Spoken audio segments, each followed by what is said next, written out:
happy. I am happy.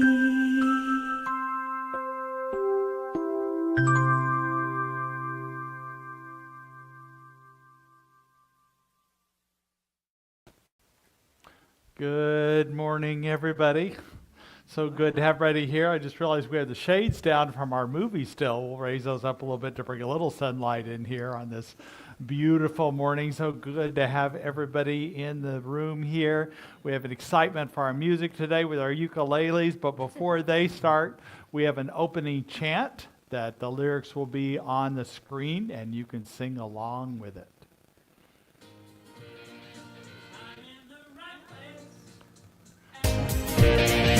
I'm in the right place at the right time. I am just where I'm supposed to be. I'm in the right place at the right time. I am just where I'm supposed to be.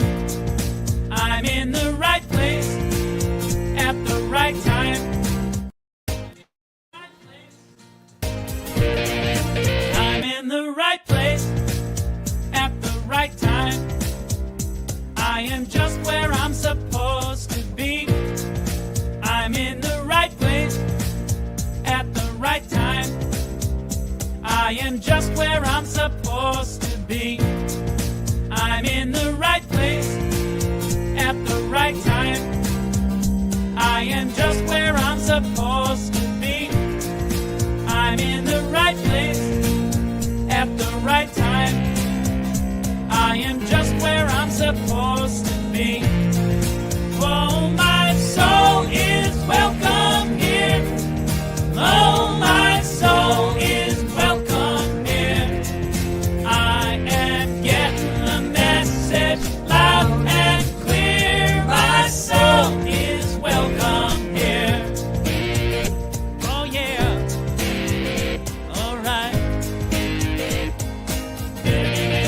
I'm in the right place at the right time. I am just what I'm supposed to be. I'm in the right place at the right time. I am just what I'm supposed to be. Oh, my soul is welcome here. Oh, my soul is welcome here.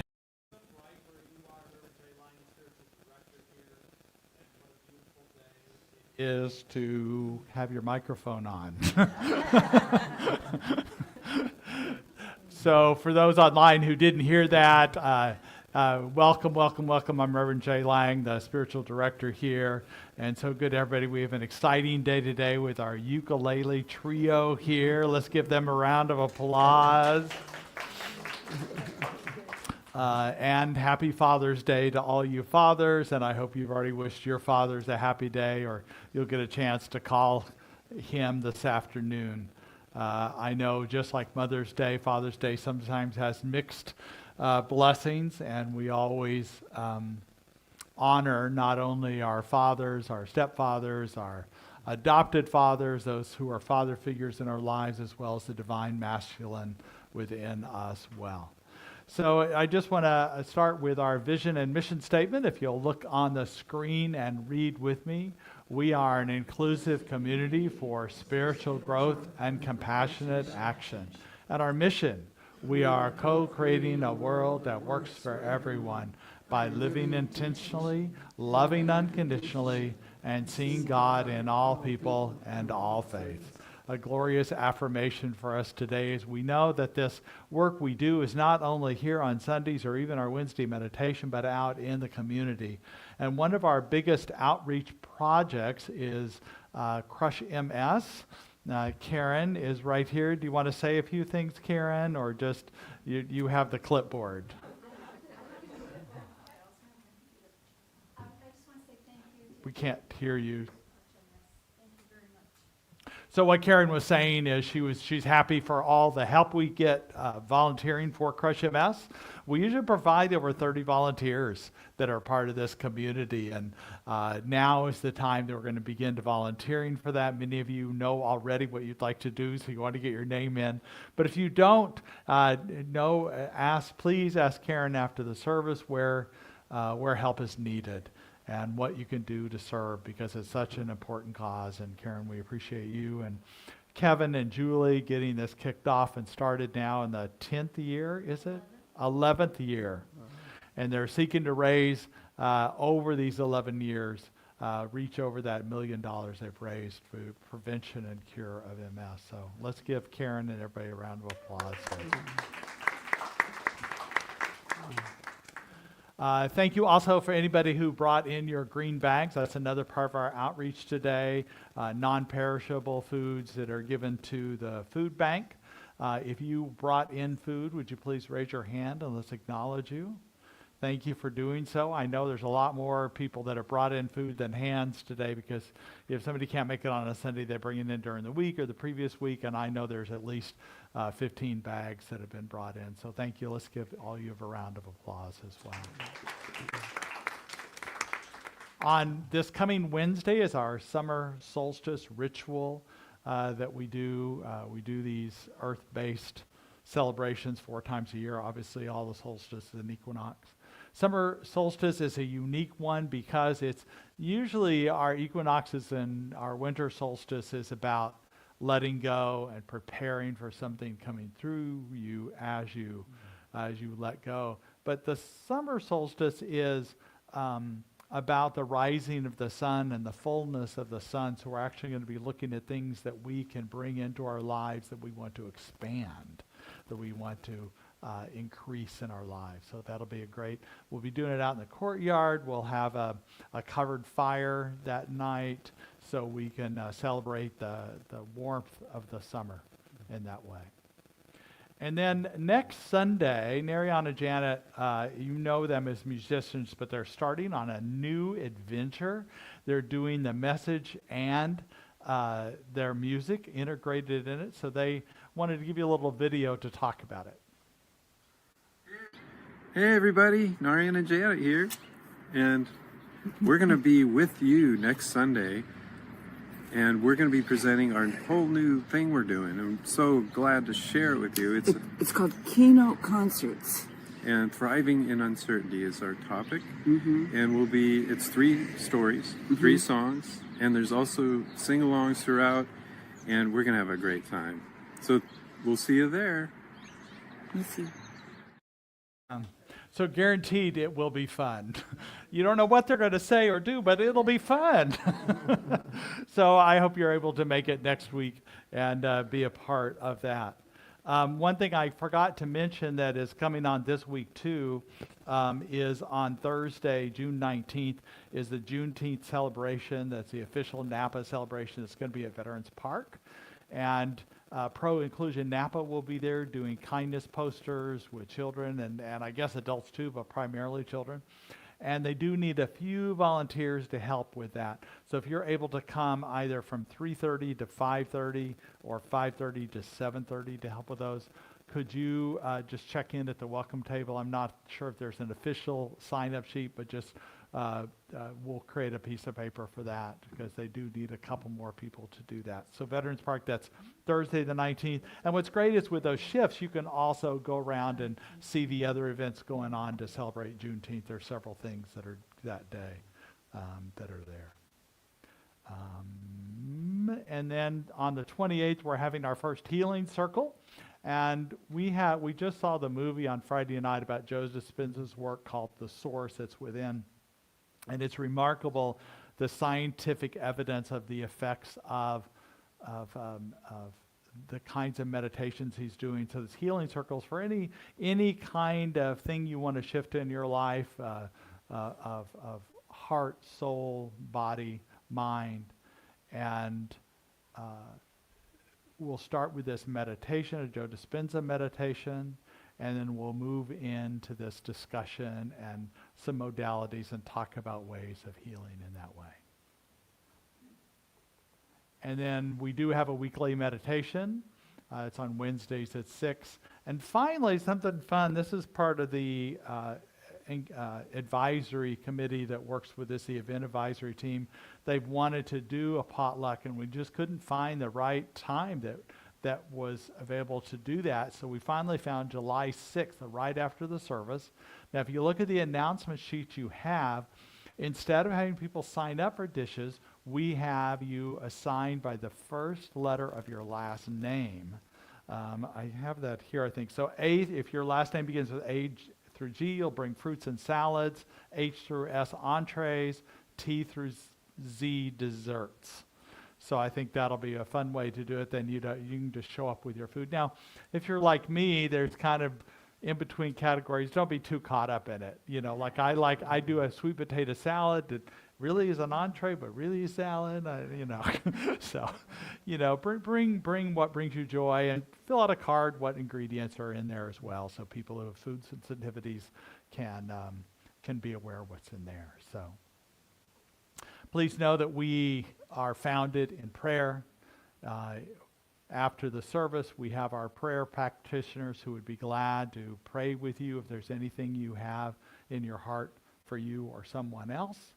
And also, we have prayer requests in the lobby and online. We always appreciate your prayer request. And now, without further ado, I present to you the ukulele group. Let's welcome them. Oh, please have mercy on our souls. So this is Harris Nausbaum, Diana Browning, and Jean Welch.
How fun. I don't know what style of music. I guess it's like old classic music, but in, old time music. I love it. And we put the words up there. I appreciate you. We didn't invite you, but please do sing along with them. Please do. And they would like it too, so it's not just their voice. All right, now we're going to move into a sacred time. There's a different way to do our prayer time today. I have a recorded prayer that was done by one of our practitioners, and it's a prayer about healing. So just close your eyes and allow the words to come into you, allow healing to happen. It's sort of a theme that we have going on this month about facilitating healing of the heart, mind, body, and soul at whatever level. So just allow these words to bring comfort to you and know that it is a prayer for healing.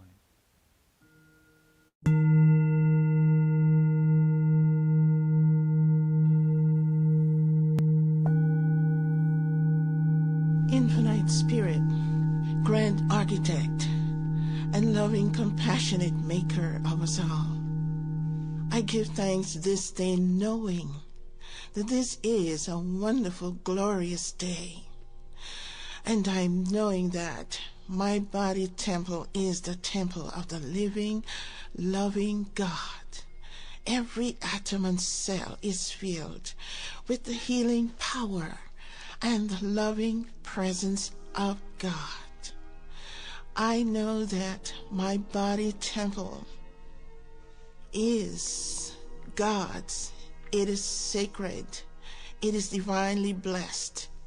I give thanks knowing that this same body temple has given me wonderful service in God's works. I give thanks to knowing that the wholeness of God within me is experienced and expressed as I feed my body temple the right information in nutrition, in exercise, in whatever good this body temple needs for God's works here and now. I speak a special word of healing, of renewing, revitalizing, and repatterning. And so I give thanks speaking this word of wholeness, of health and well-being for each and every one moving through any kind of health challenges. And so I call forth peace of body, mind, and soul. And so it is. And I celebrate our joy. Amen.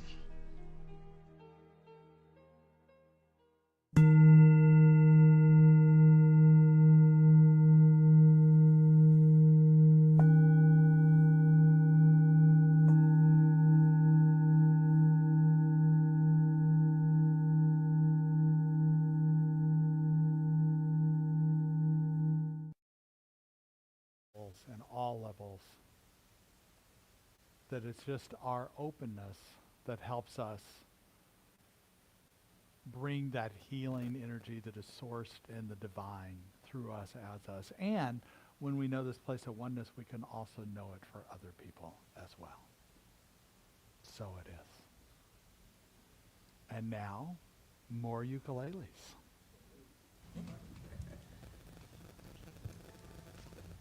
Okay, you guys can sing along. 1, 2, 3. Whoops. Ready? Yeah. 1, 2, 3, 4. What a day for a daydream. What a day for a daydreaming boy. I am lost in a daydream. Dreaming about my bundle of joy. Every time and really on my side.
So good. I mean, when was the last time you whistled, right? And wait, what's the line? A pie in the face for being a sleepy bull toad? What does that mean? It rhymes. That's what it means. It rhymes. Exactly right.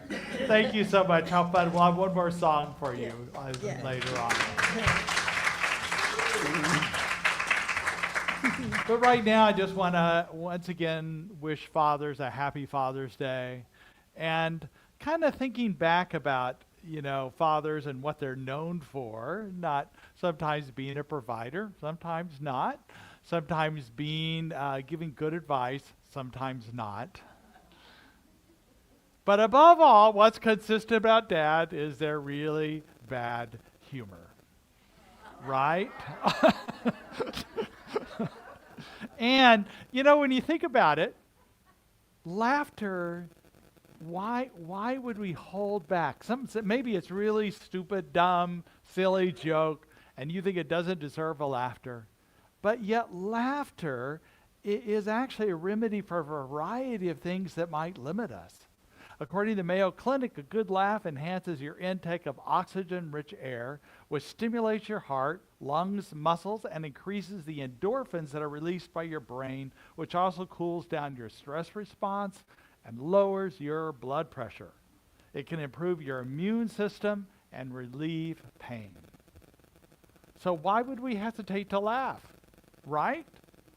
So here's a test for you.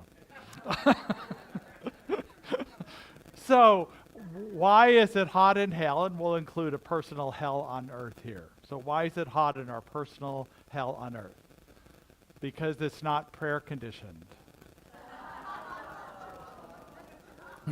So laugh at it all. What do you call fake spaghetti? An impasta. If you know it, that's okay. An impasta. These are universal jokes. What's brown and sticky? A stick, that's right. Somebody with a kid would know these, right?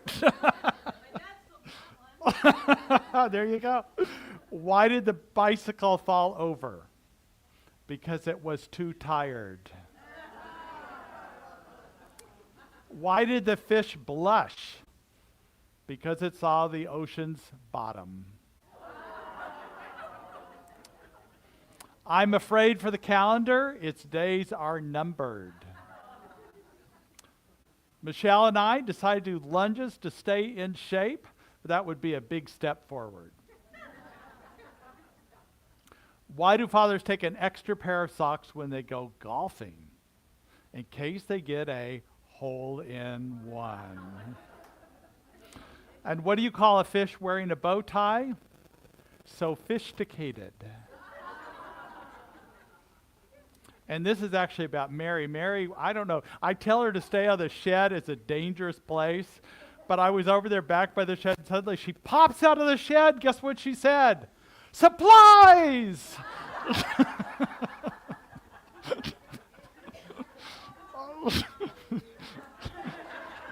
There's more where that came from, but I'll spare you in this case.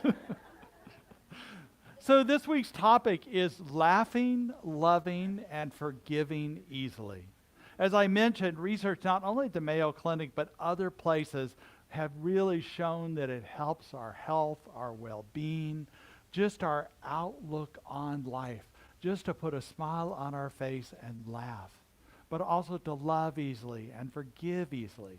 I don't know if you know this, but author and journalist Norman Cousins, this was back 30 years ago. He's given a bleak prognosis for a disease, crippling connective tissue disease. And he credits a practice of belly laugh stimulated by TV shows like Candid Camera and I Love Lucy for temporary relief of pain and an eventual cure. Wow. Yeah, and he wrote a whole book about it, a whole philosophy around it. You know what else laughter can do is help strengthen our relationships, improve communication. Things seem lighter, and often they soften perceived conflicts. And we also know that laughter is contagious. I mean, there's a whole, I know, when do you do this, the laughter yoga, that, somebody starts laughing and you can't keep from laughing. Or sometimes you'll see a television show that's filmed live and somebody breaks character and then everybody has trouble keeping in their character and that. I used to have a friend, I still have a friend, it's just been a long time since I've seen him, but he had a very pretty stressful job as a psychiatrist. He had a commute, and when he got in his car, he'd put on a clown nose. And often he'd be lost in his thought, he'd forget he even put it on, but then he'd be driving in traffic and seeing somebody next to him, and they'd look at him and start laughing. He goes, "Oh yeah, that's right." So they would laugh, he would laugh, and it really, by the time he got home, he really was in a less stressful mood. He let all that stuff go at the office, literally. And I think that's the magic of it.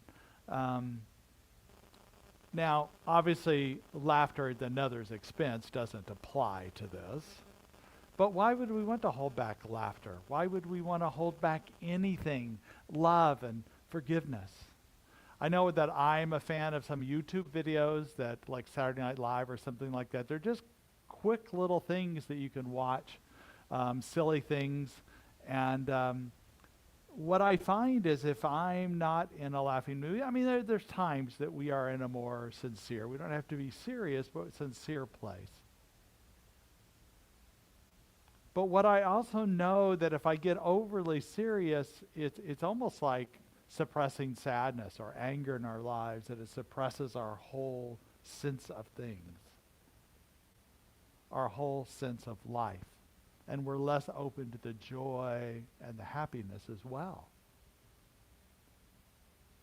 I've often quoted Gahil Gibran and his words about joy and sorrow. And there's a piece of it that I just want to pull out today in that poem that I've read before, is the deeper that sorrow carves into our being, the more joy you can contain.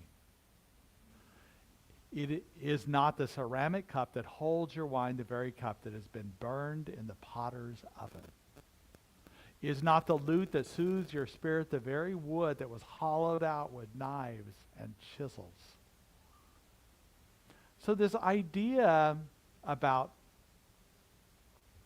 loving and laughing easily is like creating a container in us, a capacity for joy. I think of it as perhaps wounds we've had in our lives and in our heart, like a deep scratch in the wood. And that when we're willing to allow new experiences to come, when we're willing to have a sense of joy or something deeper, then we're sanding this vessel out. And soon over time that wound will be a scratch, and then it'll be smoothed out completely. And yet we also know that if we can't take this metaphor of a cauldron or a bowl too literally, because we are not sanding or hollowing it out to where it's a thin bowl anymore. Because what we know is this is spirit. This is a God bowl, if you want to call it there, and there's no limit to it. And what I also know is in this bowl that we have carved out, that we're willing to allow, it can hold grief and sadness. It can hold another person's pain that we know. Where we don't have to be absorbed by that. It doesn't have to overwhelm us, overflow that cauldron, that cup, that bowl, because there's plenty of capacity, plenty of place to hold that and to feel joy. Even though there's things going on in this world we may not like, we're uncomfortable by, we're scared by even. And we can still have room for more things. I have a friend who recently left what they called a toxic work environment. They were there for 7 or 8 years. They felt great purpose there, but it was just too toxic. So they finally had to leave them there. I was talking to them the other day, and she said, I think I should be forgiving. I should be in place of forgiveness. And I said, you don't need to be in a hurry for that. It will come in time. My concern about forgiveness is that sometimes we can forgive too soon, which is okay, but know that if you forgive too soon, there's going to be layers of it coming back later. But we want to take the time. If we want this cauldron to expand, we need to be able to feel deeply the pain that was caused. And in this particular, my friend was in that process, and they thought it should take less time. And there's no time to forgiveness. There's no clock on that. What we know is you have to be willing to feel and allow that to come. And even if their forgiveness happens, you think you're complete, there might be a time later that you get another round, because we're in an upward spiral. And sometimes it comes back around to feel that again, to remember that. It's not that you didn't do the forgiveness to start with. It was time. There's another level. You're rising up to another level. So to continue to expand, continue to go higher, you needed to let go of a little more, something about a belief you might have had that you had in that, something that you were harboring. Jesus said that you don't put new wine in an old skin, which has to do with the way they contained wine before. Because new wine is expansive. You don't want to put it in an old skin that held the wine. You've got to have a new skin. You've got to have new evolution, new allowing, new expansion at all times in order to have the capacity to continue to evolve, to grow, and to be open to this greater way of being. So I know there are times when you're challenged because of your health, because of a relationship issue, because of work, or just something not gelling right. But heck, it's in the political world or the relationship world. Whatever that is, just know that your willingness and openness continues to open you up to a greater way. And laugh when you can, love when you can, and forgive when it is the right time. To be open, to be guided, listening. What you want to be aware of is when you're holding in, because that limits you. So be willing to be open to laughing, even when it's a really bad joke. And loving, even if the person doesn't deserve it. Even if you're challenged with that person. And forgive even when the situation didn't seem forgivable, or the person who did something to you or to someone else didn't seem worthy of forgiveness, because we're doing it for ourselves. What binds us? This week we celebrate Juneteenth. If you don't know about this, it's a less known holiday of the holidays we have, but it's when, so the Emancipation Proclamation was made around 18 months before the actual celebration, the date of Juneteenth, June, I think it's 19th, because that was the day when finally the last state, which happened to be my beloved Texas, finally admitted that they had to let enslaved people go, to give them freedom. And what we can take inspiration from Juneteenth, from Pride Month, this is also Indigenous Honoring Month, we remember it's never too late to find our liberation, to find our freedom, to live authentically and not let the opinions of others hold us back, to live our life fully. Because here it is, these enslaved people, if you want to think of them as, at times they were shackled with chains, and yet they lived free in a lot of ways. I'm not saying that slavery in any way was a blessing, because it wasn't. It was harsh. It was cruel, inhumane. And many of these Africans found ways to feel their freedom. And if they can do that then, we can do that now. To find where we are shackled inside and to let that go. So not only is it important to laugh easily, but to love easily. We had a beautiful ceremony last week that Reverend Abigail led with Laura Keller Coyote and myself. And if you were not here, we had the moment to just say from a man's perspective to women in the group that I hear you, I see you, and your voice matters to me. Abigail stood as a white woman speaking to people of color, saying, I hear you, I see you, and your voice matters to me. And Laura, as a straight person, said to those LGBTQ folks in here and online that I hear you, I see you, and your voice matters to me. What's powerful about that is these are people that, many people had never heard that one. Some were not willing to have stood up and be honored in that way. And these are people that tend to be marginalized. Now, it doesn't mean that people like white males are not, their voice matters too. But they hear it frequently. They're empowered frequently. So we're giving that power to let people know who don't usually hear that. And what I know is that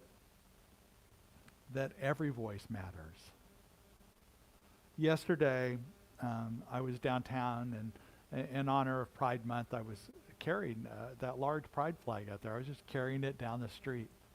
And somebody drove by and just started yelling at me, like angry rage. And I was kind of taken back by that. I couldn't even understand what he was saying. It was so loud and there was car noise. But I just smiled at him, but I realized I still had my white male privilege, even though I was carrying this pride flag. I was not threatened. But so many people in the marginalized communities, because of their race, their culture, their orientation, their identification, feel this hatred. And they don't have that privilege. If you know Bailey here in Napa from the Queer Coalition, she said she had to stop doing diversity and equity trainings because there was such pushback and even threats to her. This is sad. We're affirming this month of our affirming diversity, equity, inclusion, and belonging, because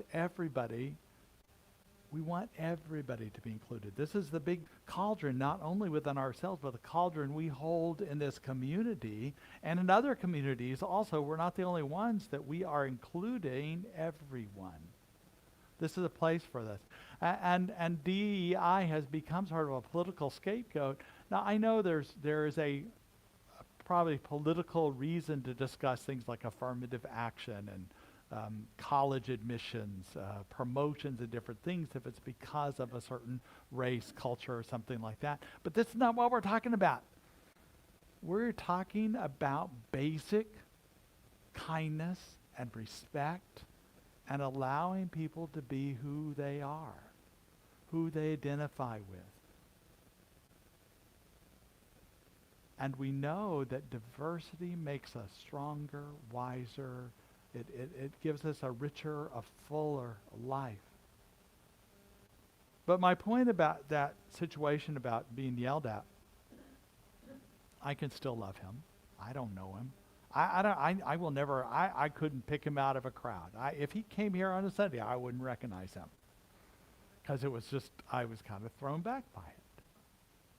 But I smiled at him and didn't yell back at him. And we can do that. Now, there are times now if he was in this community, he was sitting right here yelling at me, there would be a boundary set for that. That would not be okay. And there are certain things we want to create safety in this community and continue doing that in whatever way we need to do that. And we can love people even from a distance.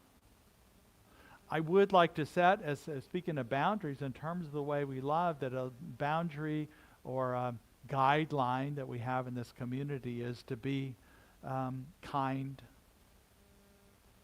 That we speak only things that are true and only things that are necessary and only things that are kind.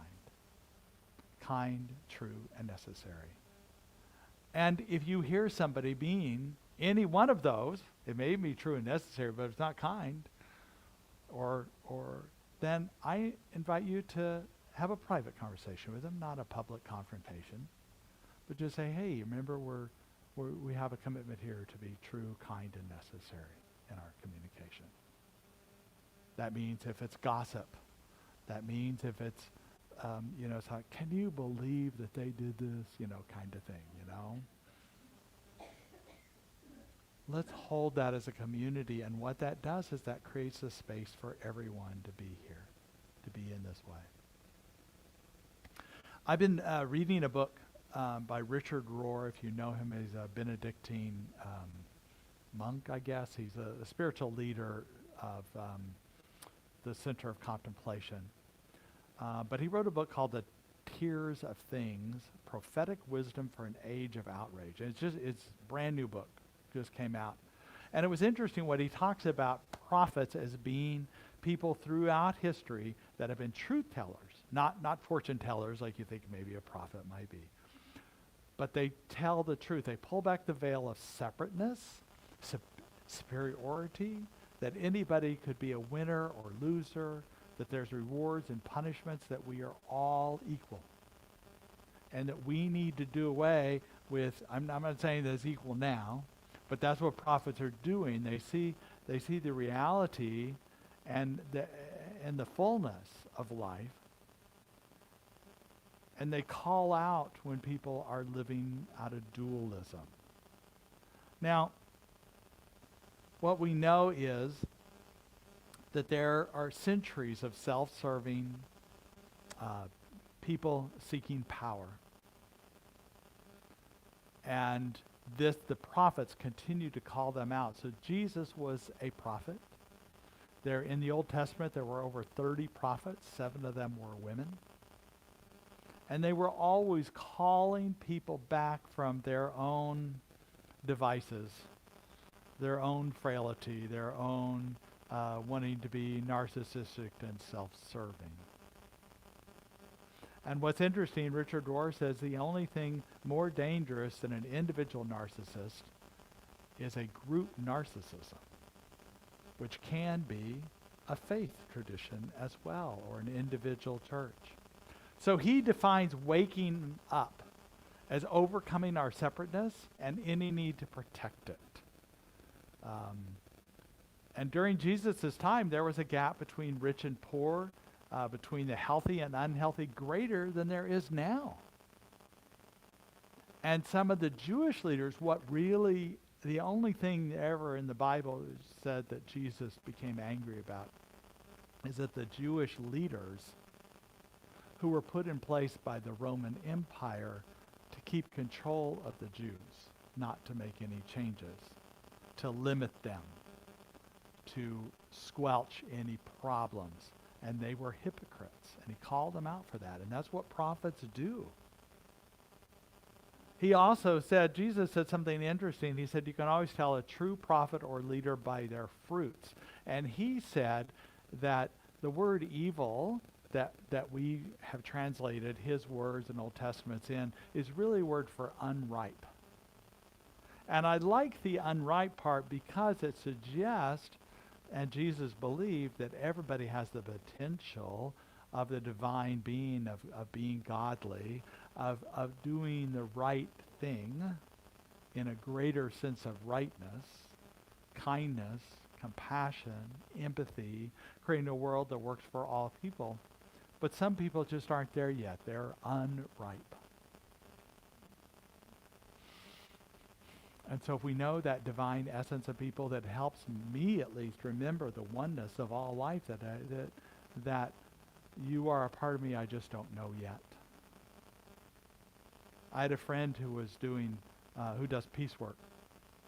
And I knew him 30 years ago. He's passed away now, but he did a lot of peace work in Ireland, the Protestants, the Catholics, and in the Soviet Union with during the nuclear disarmament times, the U.S., Soviet Union, as well as in Israel and the Middle East.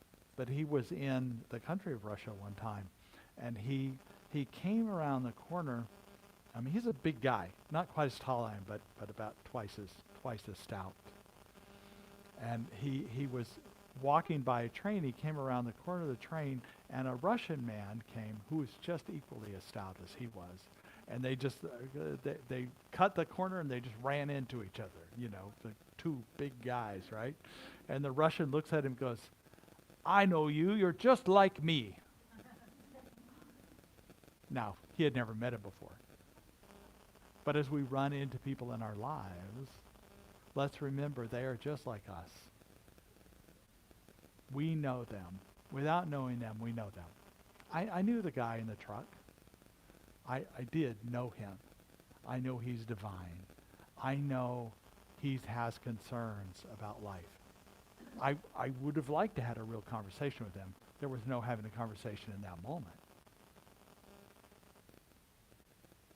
But he was a part of me that I just didn't know. I doubt I'll ever know. And that doesn't matter. I still know that I know he is part of me and he's a part of the greater things. So that we can love easily in this way. What's interesting about what Rohr's talking about prophets, he said the prophets of the Old Testament didn't come out to be, they didn't begin as these glorious followers of God. In fact, they were often angry and judgmental, and they acted superior over other people. But the difference, what made them prophets, is they were moving from anger and judgmentalism to a reordered awareness in which they became more like God. More patient, more forgiving, more loving, more empathetic, more considerate, a recognition of the oneness. So really what we're talking about in the Old Testament is a testament about the true nature of the Great Spirit, of the divine intelligence, the divine creation that we all are. So in a way, we are all prophets in training, because we're all becoming more like God if we're willing to laugh easily, love easily, and the third is this idea of forgiving easily. Now, I will say that some of my forgiveness work has been difficult to do.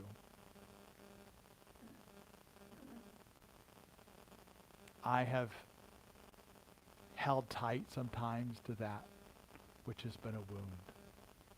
I've also held tight to when I think I don't deserve forgiveness. That self-forgiveness process. And this is not going to forgive anything, but this will.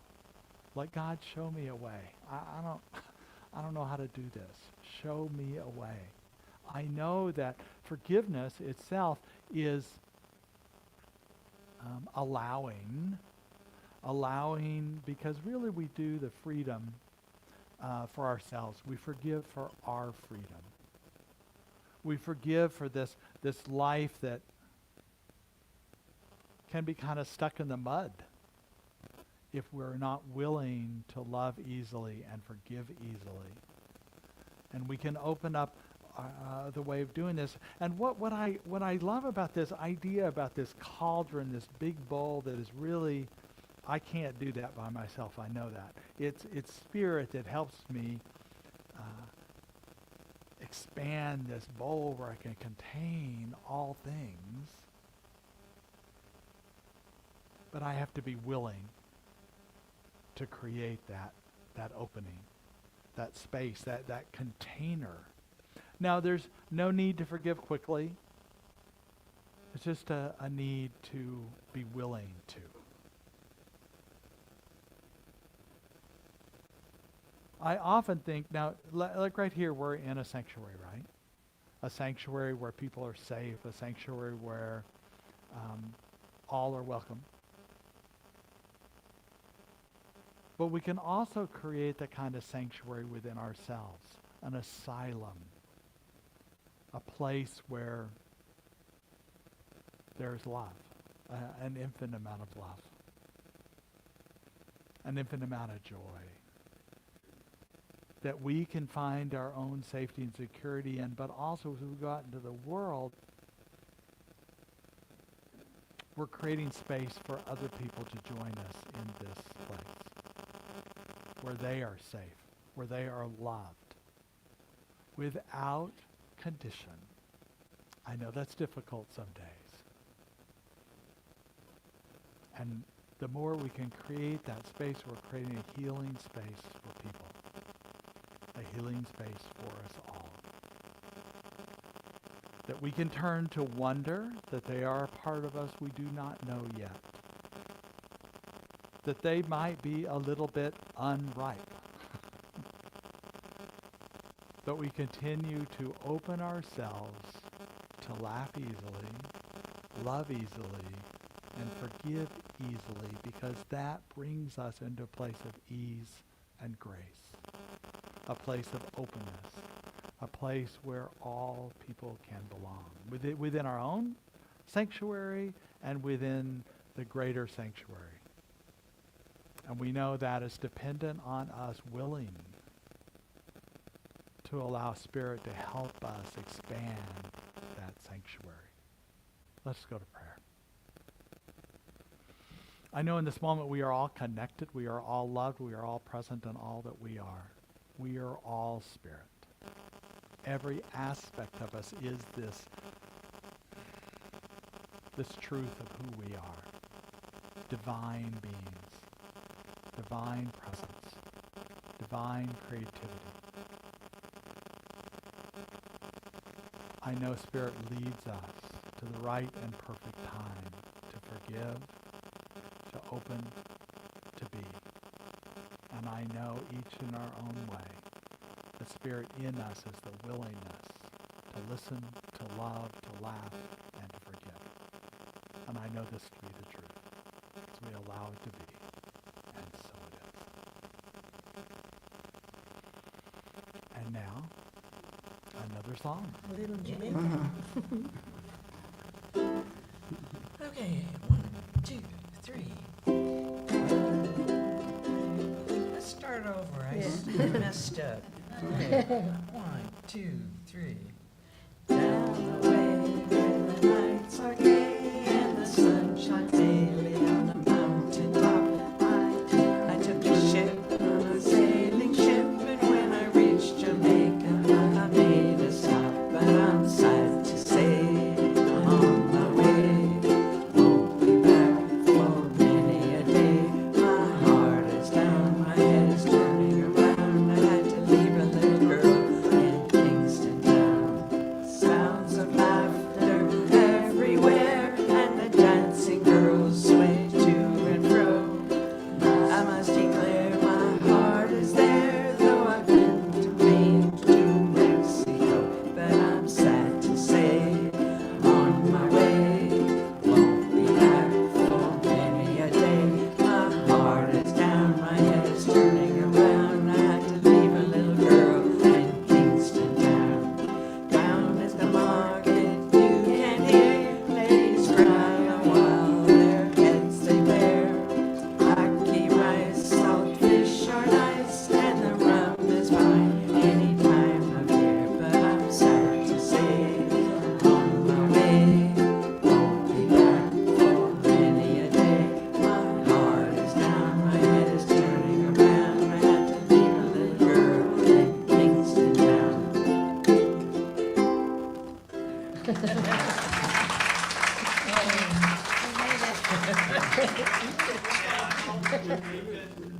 Jamaica farewell. Jamaican farewell. I had to leave a little girl in Kingston town. Or a little boy, whatever. So that one was called Jamaican Farewell. So another beautiful song by the Ukulele Group. Thank you very much. Let's give you another round of applause. So this is the time in our service we invite you to be part of the law of circulation. If our ushers can come forward. We know that as you give and receive, this is the same opening that's within the container within the lounge. Can you turn down like a little warmer? I think it's a little overly cool now on the air conditioner. I see people going this, so I have a unique view from up here. So there's a variety of ways that we appreciate your contribution. They're listed up here, and whether you've given in the past, the present, and the future, we appreciate your support of our vision and mission. So if you'll take your hand and put it over your heart to represent that which you've given in the past, present, or will in the future, and read with me. Divine love as me blesses and multiplies all that I am, all that I have, and all that I circulate, and so it is. I am so blessed. I am so blessed. I am so grateful for all that I have. I am so blessed. I am so blessed. I am so grateful. I am so blessed. I am so blessed. I am so blessed. I am so grateful for all that I have. I am so blessed. I am so blessed. I am so grateful. I am so blessed. I am so blessed. I am so blessed. I am so grateful for all that I have. I am so blessed. I am so blessed. I am so grateful. I am so blessed.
What a beautiful song that is. I'm so blessed.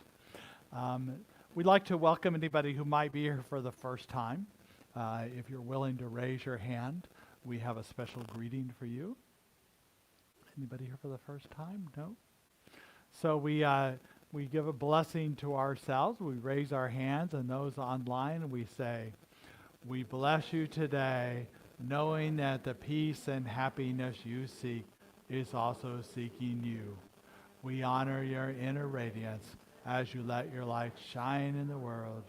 We are grateful for your presence in our community, and so it is. And if we could have our practitioners come forward, they're available for prayer after the service today. So Diana may join too, or yeah. So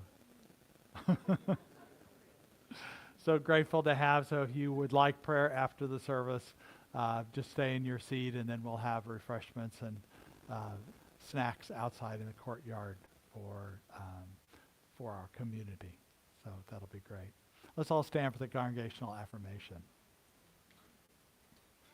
And then we'll have our closing song. Repeat after me. Something wonderful is happening through me right now.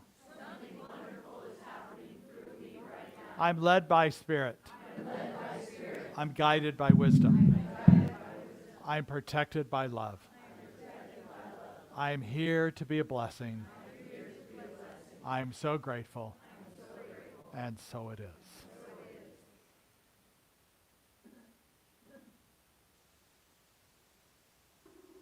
Uh-oh. Let there be peace.